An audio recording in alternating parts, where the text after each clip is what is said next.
My wife and I decided to go to Jamaica on a vacation over the Christmas holidays one year, and liked it, and they kept coming back.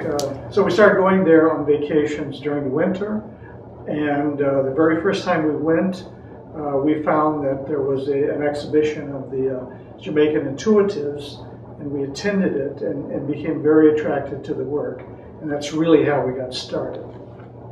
The exhibition that we attended, we were staying the very first time in the city of Ocho Rios, and there's a gallery in Ocho Rios named Harmony Hall, and every year they have an exhibition of the Intuitives. And I found out about it because there happened to be a magazine on the news rack while we were there, the Jamaica Journal, that on the cover of it, it says, "The Intuitives of Harmony Hall," and then it explained about these artists, and then I found that the exhibition happened to be going on during the time we were there, so we went over there, and a couple of the artists were there, but we didn't really meet them so much as really sort of take a good close look at the work, and found it very intriguing, and one thing led to another after that. I was never involved in collecting the work or really giving it that much focus. However, during a trip to Europe, I attended actually the very first year it opened, the opening of the year of the Musée d'Art Brut in Lausanne, which is a museum dedicated to self-taught artists, or as they're called in Europe, Art Brut, and found the work very, very, very interesting, very original, very much reflective of the inner world of the creators. So I had some exposure to it, but very, very limited. And so, but maybe I think that sort of helped attune me to put me in the right frame of mind the day we went over to Harmony Hall. The art consisted of paintings and sculptures and some spiritual musical instruments at that exhibition. And I think we bought 3 or 4 works of art that particular time, and one of them was a painting by Albert Ardwell, and it was a painting of the birth of Christ. But what was intriguing about it is that it was set in Jamaica. And so I said, hey, this guy is doing a very, very interesting thing. He's taking Bible wisdom and he's making it his own. He's setting it in his own country, and he's retelling the tale in his own words, in his own country. And I thought that was a very wonderful artistic idea, to be able to take a subject and not just deal with it literally, but rather to take it and roll it around in your mind and refabricate it in a way that tells a story the way you would like it to be told. So that was the very first painting that we bought of Jamaican Intuitives. I think we also bought a couple of sculptures of Woody Joseph, and they were quite remarkable because one of them was a figure, sort of from the neck up, and it was done in a very sparse way with very minimal sort of carving style, and it was done and it was black, and it just seemed to be almost like archetypal in the type of way he did the carving. Very, very, very secure in the way he did it. Very, very evocative and not overdone. Just sort of the touch of a master to be able to, with very few, actually little working, to be able to render it in such a complete fashion. What we felt was the artists were very much pure artists. They were able to take their own ideas and to give them very vivid expression using their own language. And none of them were copying any of the others. They all had invented their own language that was appropriate for what they wanted to project. So we felt we were encountering very strong art. And at the same time, we were encountering art that was a sort of a window to the culture. And so we'd already sort of figured out that we would be coming back to Jamaica, and over time, we felt that this was a very good way to sort of get beneath the surface of the culture instead of just being there as tourists. The artists are a product of their time, and they're a product of their a lot of different particular circumstances. They're a product of their time in the sense that Jamaica this very year celebrates its 50th anniversary of independence. So it's a young nation. It's in the time I've been collecting, which was about half of that period.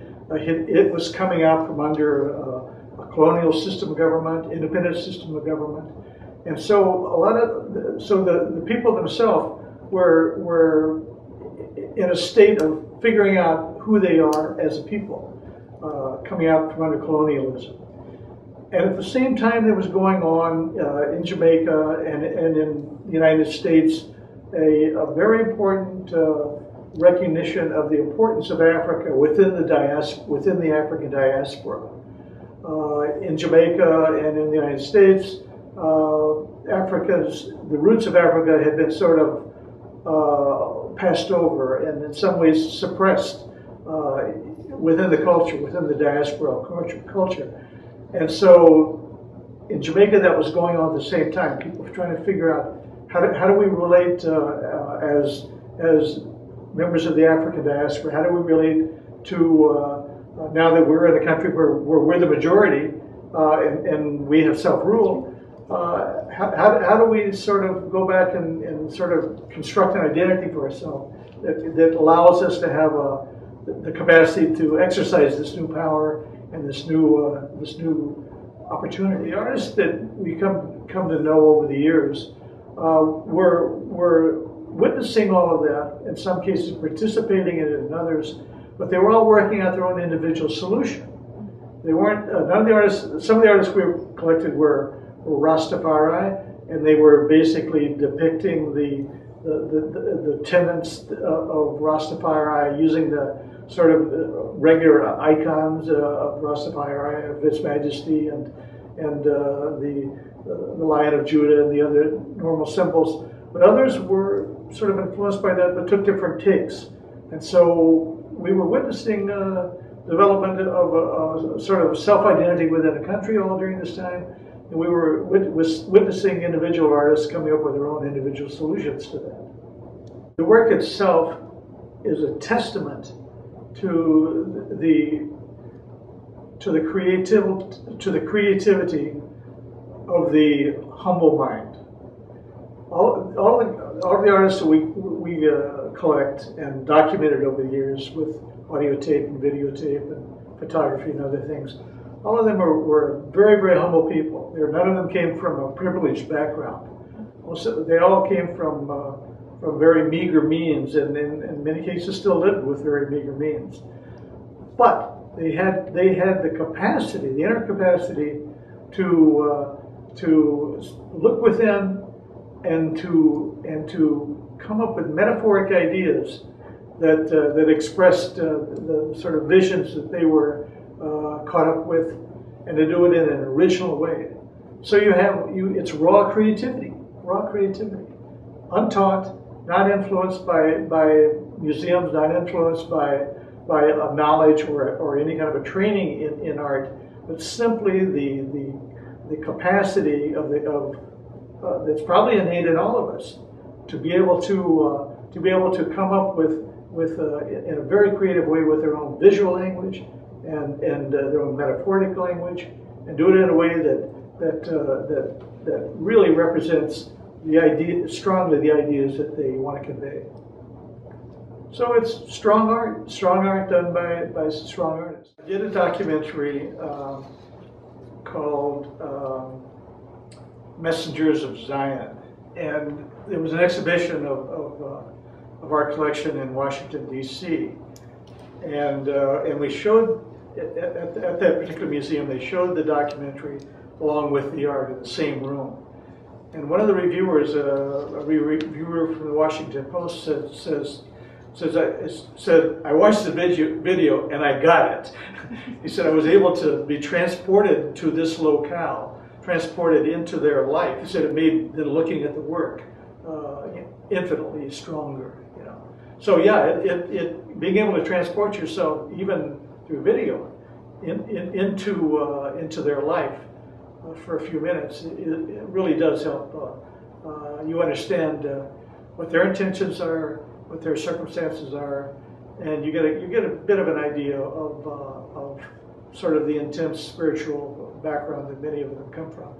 With most of the artists that we dealt with, that we collected fairly seriously, we had interactions with them for over a period, maybe once or twice a year, or once every 2 years or so, over a period of 15 or 20 years.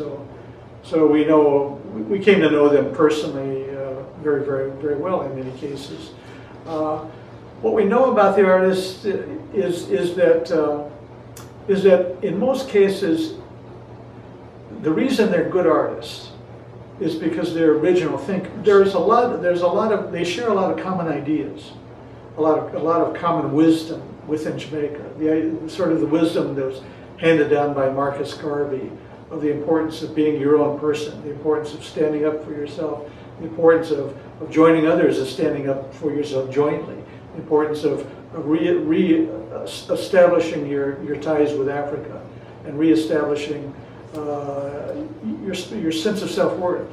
They share that idea. They share the idea of the spiritual life of the earth itself, the idea that the spirit world cohabitates not just in our soul, but in the soul of the animals and the plant life and the physical rocks and structures. So they share that idea too, and they share Bible wisdom, and they share a sense of Jamaica history. So they share a lot of things. But what happens is that all of those ideas that they know about jointly, it goes into their individual heads, and they have a different. Each one of them has a different mixture inside their head, and so when it comes out, it's unique. It's their take on all of this stuff. One of the truly great artists of the Western Hemisphere, Everall Brown, for instance, and just as a quick example, what he did was he's always been a mystic. I mean, quite literally a mystic, a guy who had the power to sort of see and foresee and have inner visions. And his family noticed it when he was a very small child. And so in the course of his life, he met one of the founders of Rastafari, a man by the name of Ebert, and sort of joined him for a while and sort of absorbed his wisdom. But he didn't follow that path. The path he followed was a little different path. Rastafari, for those who think about it or are exposed to it through reggae music and other things, what it is, it's a belief in really two central beliefs. One is that Haile Selassie, who was the emperor of Ethiopia in the early part of the 20th century, is really a returned Messiah, and that secondly, it's the obligation of people in the diaspora, in Jamaica particularly, to return to Africa, and hopefully to return to go back to Ethiopia. Although none of the African Jamaicans ever came from Ethiopia, they all came from Central Africa and West Africa. But nonetheless, that's the idea. And so Everall Brown, for instance, heard that idea, but he looked at it a little differently. He says, well, tell me more about the religion of Ethiopia. And he found out that the religion of Ethiopia is a Christian religion. It's the Ethiopian Orthodox Church.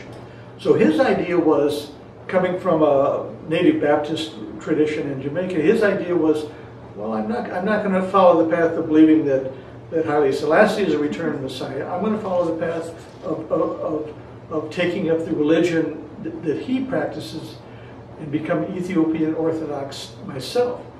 Now, there wasn't any Ethiopian Orthodox religion in Jamaica. There were no priests, no trained priests. So he simply set up in Kingston on the Spanish Town Road his own church. He simply decided, I will become a self-ordained Ethiopian Orthodox minister, and he did. And in so doing, he decided he needed icons for his church, And so he would paint wonderful icons of his church surrounding the interior of this small church that he had that had a dirt floor. And he decided he needed spiritual musical instruments, and so he created spiritual musical instruments of guitar-like instruments, one instrument, a bass instrument, various drums, instrument for 4 persons, and actually 4 instruments in one, a harp section, a drum section, a guitar section, and a thumb piano section.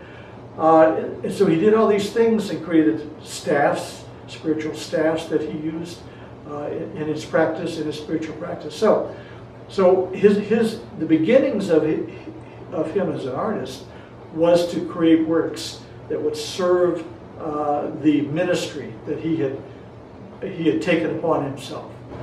And there are other artists that I met that did the same thing. Elijah, and all what she did was she decorated her yard and her church with various objects to display her spiritual ideas. So in often cases, that's the impulse. The first impulse is a spiritual impulse, and they see themselves as a messenger, and they see themselves as having a role to be able to expose the ideas that they have come to believe are important spiritual ideas to others, and that's how a lot of them get started.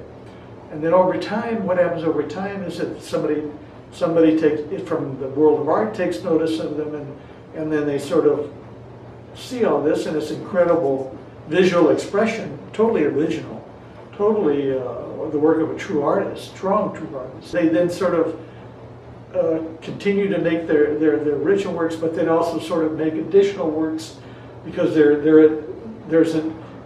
get a demand for them, request for them from people who aren't really followers of their spiritual ideas necessarily, but simply people who see them as artists and want them to be able to have a record or an example of these wonderful works. So that's kind of the path that often takes place.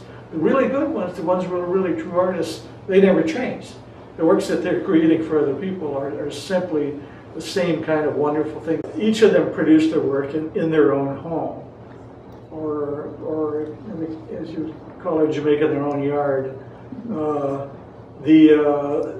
None of them have studios that they go to, but most of them lead very, very simple life, as most Jamaicans do, and are able to self-sustain themselves through occasional sale of the works of art. One end of the spectrum, you have an artist like Leonard Daly.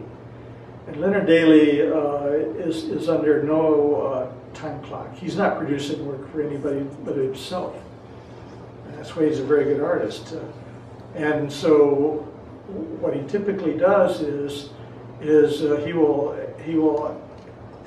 will tack up a canvas onto a wall of his house, on the inside or the outside of his house, and over a period of several months, he will visit it occasionally whenever he feels the need to put something onto that canvas.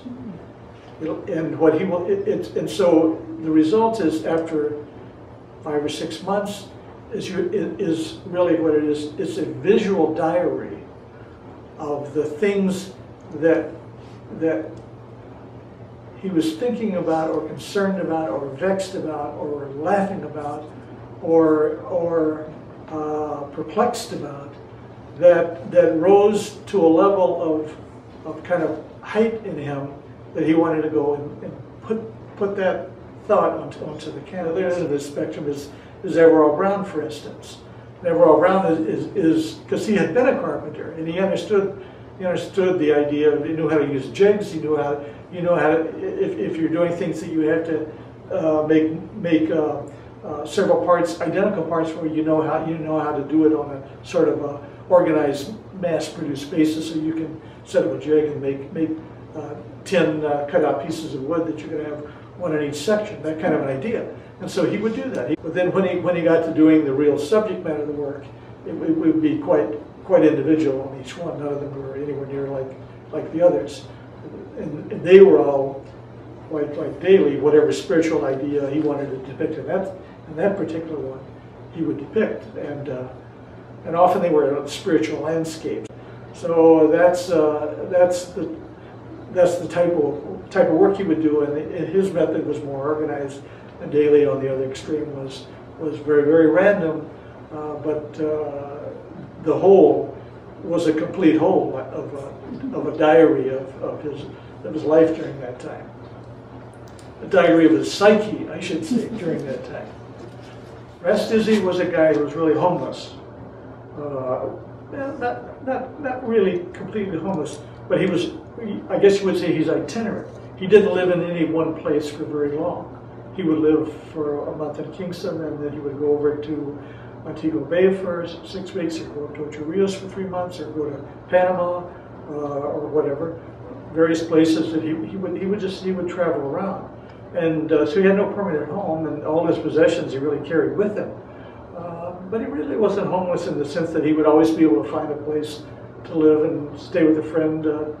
University professor sometime at the University of West Indies in Kingston would have him come in and stay with him for a while.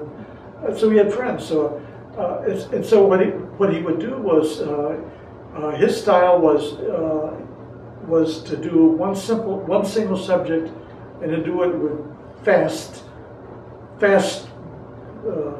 broad strokes with complete color sense.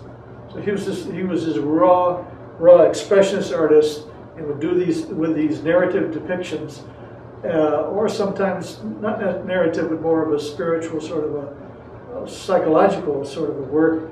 And on the back, he would write a little story about it. And sometimes the words would have nothing to do with the subject matter.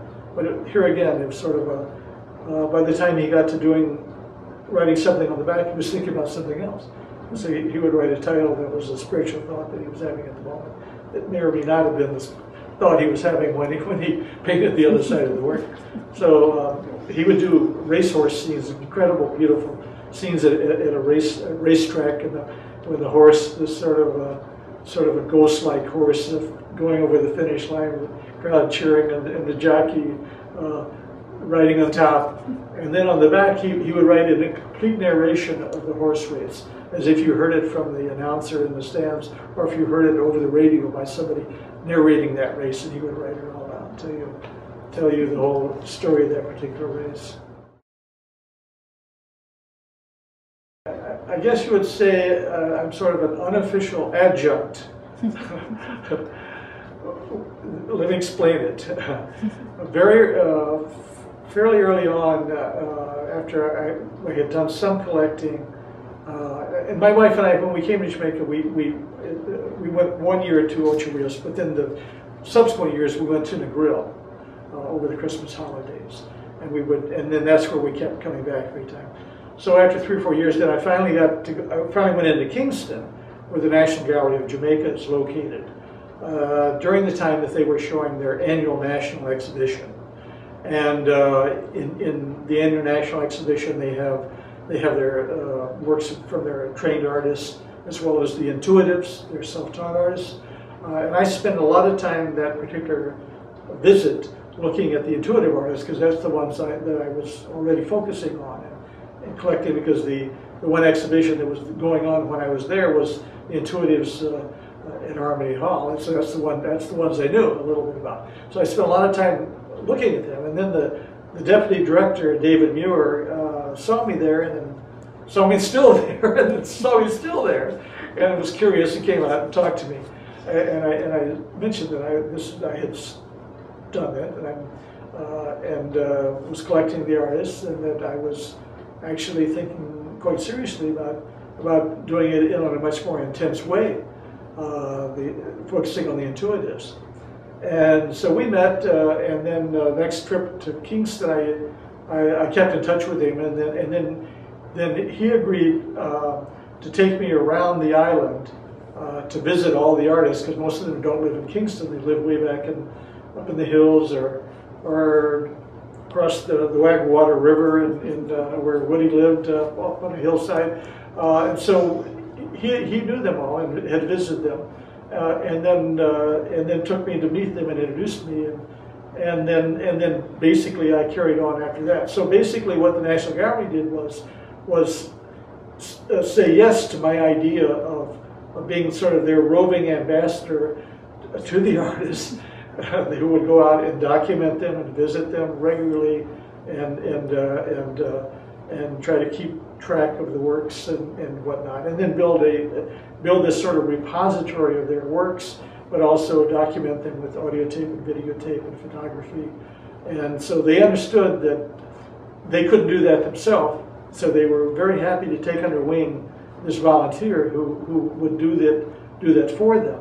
And then from time to time, when they would then do exhibitions, they knew that they then could draw upon my resources to help them to have the intuitives well represented at the exhibition, that hadn't been collected, the works that hadn't been collected in Kingston. And then at the same time, because I had the collection grown pretty substantially, then there was requests for the collection to be shown in the United States. And so it all worked out very good for the National Gallery, because the works got shown in the United States, and then eventually in Europe and South America and Spain and various other places that the works from the collection have been exhibited at. So it was always informal, but it was always an idea that we were really sort of a partnership, that I would do all this, and that whatever time they needed anything from me, that I would help them out in whatever way I could. And so when they had the big Intuitives exhibition in 2006, then they were able to use some of the video, use a lot of the collection. I wrote one of the essays in the catalog for the exhibition. So we're sort of informal partners, helping each other whenever we need each other's help. Well, the reward, I think, the strongest reward comes from the time we spent with the artists. Most of these artists have a strong moral intelligence.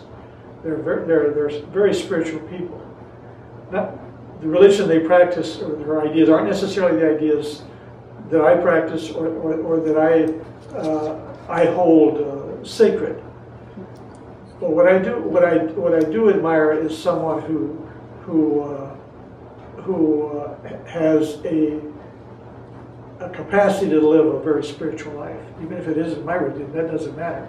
You're encountering someone who is a very humble person, but somebody who is probably a saint on earth in many cases, because of the life they lead, a very aesthetic life. And so anytime you encounter someone who is that strong, wonderful human being, you come away that day knowing a lot more than you did before you got to that person's house that day.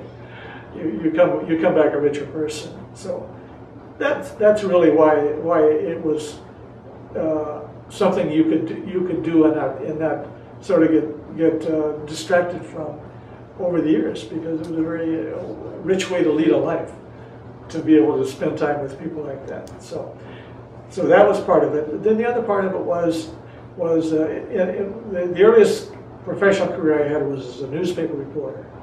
So I had some skills and talent at being able to record people's, to be able to report on people and report on things like that. And so being able to document on all that was sort of drawing upon a skill that I had.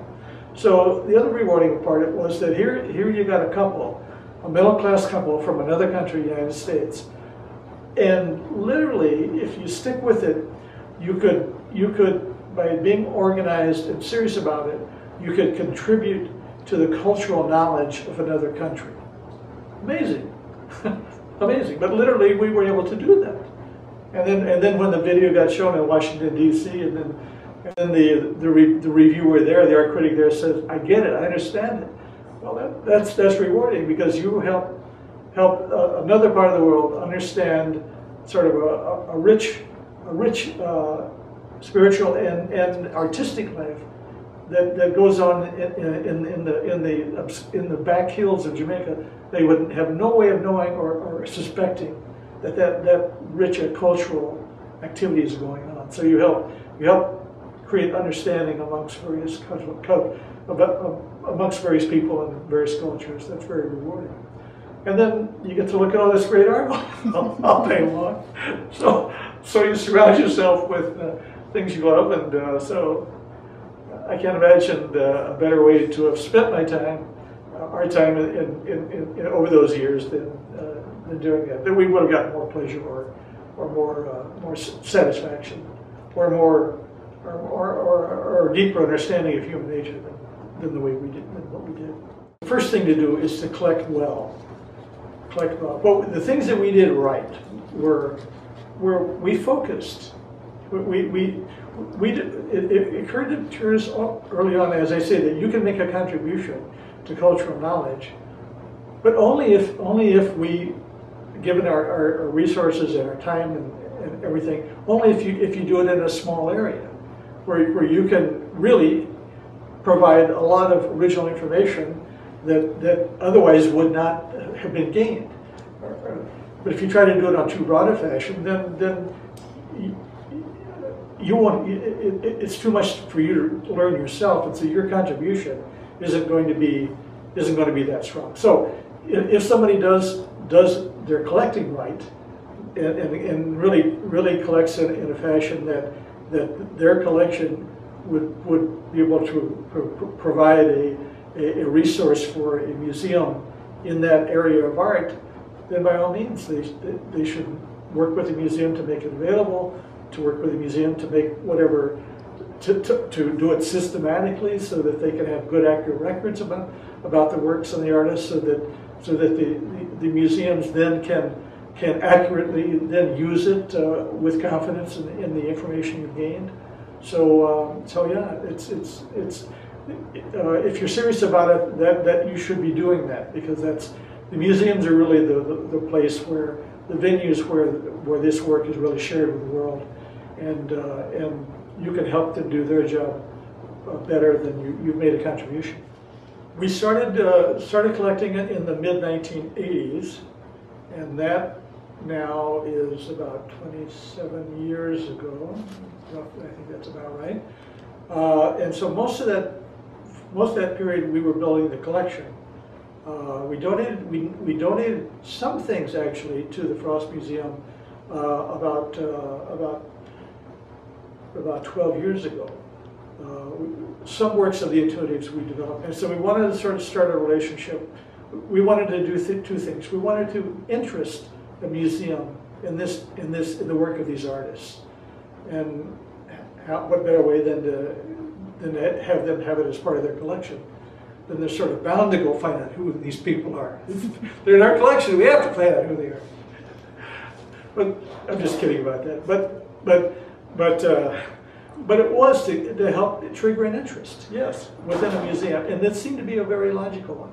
The other reason we knew about it is because some people we dealt with in this world of collection had very good relationships with the Frost, knew them to be a very, very thoughtful museum about their collections, and with an interest, a broader interest in other types of art other than what's typically collected in a university museum. So what we want to do now, the idea at this point is to have the works have a permanent home for the works in institutions that really would, in those institutions that would be very interested in this type of work, and would be willing to do the work of really understanding it and being able to do the work to be able to present it in a way that the public could come to it, to have a rich viewing of it and understanding of it. That's the goal, to be able to fulfill our mission, which was to be able to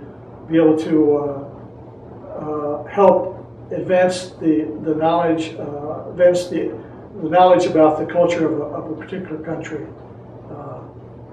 and do it in a way that is lasting, so that information is accessible, it's well organized, and the works are accessible. And so we had 5 hard years of the collecting, the easy part's over. The collecting, now the hard part, which is organizing all this other material, is and working with various museums and